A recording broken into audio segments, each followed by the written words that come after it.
ಕಾರ್ಕಳ ಕನ್ನಡ ಸಾಹಿತ್ಯ ಪರಿಷತ್ ಉಡುಪಿ ಜಿಲ್ಲೆ ಕಾರ್ಕಳ ತಾಲೂಕು ಘಟಕದ ಆಶ್ರಯದಲ್ಲಿ ಕಾರ್ಕಳದ ಗಣಿತ ನಗರದಲ್ಲಿರುವ ಜ್ಞಾನಸುಧಾ ವಿದ್ಯಾಸಂಸ್ಥೆಯಲ್ಲಿ ಡಿಸೆಂಬರ್ 3ರಂದು ಕಾರ್ಕಳ ತಾಲೂಕು 19ನೇ ಕನ್ನಡ ಸಾಹಿತ್ಯ ಸಮ್ಮೇಳನವು ಸೂಡಾ ಸದಾನಂದ ಶೆಣೈ ಅವರ ಸಭಾಧ್ಯಕ್ಷತೆಯಲ್ಲಿ ನಡೆದಿದೆ ಎಂದು ಕನ್ನಡ ಸಾಹಿತ್ಯ ಪರಿಷತ್ ಅಧ್ಯಕ್ಷರಾದ ಕೊಂಡ್ರಳ್ಳಿ ಪ್ರಭಾಕರ್ ಶೆಟ್ಟಿ ಖಾಸಗಿ ಹೋಟೆಲ್ನಲ್ಲಿ ಜರುಗಿದ ಪತ್ರಿಕಾಗೋಷ್ಠಿಯಲ್ಲಿ ತಿಳಿಸಿದ್ದಾರೆ.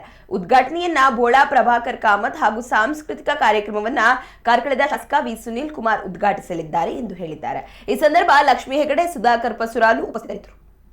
ನಾವೆಲ್ಲರೂ ಕೂಡ ಆ ಸಮ್ಮೇಳನಕ್ಕೆ ಆಗಮಿಸಿ ಯಶಸ್ವಿಗೊಳಿಸಬೇಕಂತ ವಿನಂತಿ ಮಾಡಿಕೊಳ್ತಾ ಸಮ್ಮೇಳನ ಒಂದು 8 ಗಂಟೆಗೆ ಸರಿಯಾಗಿ ಜ್ಞಾನಸುಧದ ಪ್ರಾಂಗಣದಲ್ಲಿ ರಾಷ್ಟ್ರಧ್ವಜ ಆರೋಹಣದೊಂದಿಗೆ ಸಮ್ಮೇಳನ ಆರಂಭ ಆಗ್ತದೆ.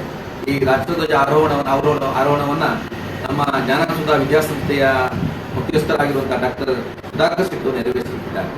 ಆ ಸಂದರ್ಭದಲ್ಲಿ ನಮ್ಮೊಂದಿಗೆ ಸ್ಥಳೀಯ ಗ್ರಾಮ ಪಂಚಾಯತ್ ಅಧ್ಯಕ್ಷರಾಗಿರುವಂತಹ ಅಶಾಕಿ ಅವರು, ಹಾಗೆ ಸಂಸ್ಥೆ ಆಚಾರ್ಯ ದಿನೇಶ್ ಕೊಡವರವರು, ಹಾಗೆ ಸಾರ್ವಜನಿಕ ಸಂಪರ್ಕಾಧಿಕಾರಿ ಜ್ಯೋತಿ ಪದ್ಮನಾಭ ಅವರು ಕೂಡ ಉಪಸ್ಥಿತರಿರ್ತಾರೆ. ಅನಂತರ ಬಹಳ ಮುಖ್ಯವಾಗಿ ನಮ್ಮ ಸಮ್ಮೇಳನದ ವಿಶೇಷತೆ ಅಂತ ಹೇಳಿದ್ರೆ ಸಮ್ಮೇಳನ ಅಧ್ಯಕ್ಷರ ಒಂದು ಮೆರವಣಿಗೆ.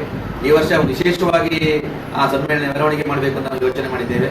ಆ ಮೆರವಣಿಗೆ ಸರಿಯಾಗಿ 8:30ಕ್ಕೆ ರವೀಂದ್ರ ಶೆಟ್ಟಿ ಬಜಗುಳಿ ಅವರು ಉದ್ಘಾಟನೆ ಮಾಡಿದ ಮೂಲಕ ಆ ಮೆರವಣಿಗೆ ಆರಂಭ ಆಗಲಿಕ್ಕಿದೆ.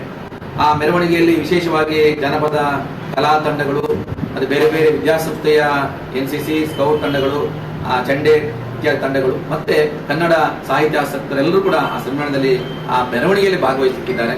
ಅನಂತರ ಉದ್ಘಾಟನಾ ಸಮಾರಂಭ 10:30ಕ್ಕೆ ಸರಿಯಾಗಿ ನಡೆಯಲಿಕ್ಕಿದೆ. ಆ ಉದ್ಘಾಟನಾ ಕಾರ್ಯಕ್ರಮವನ್ನ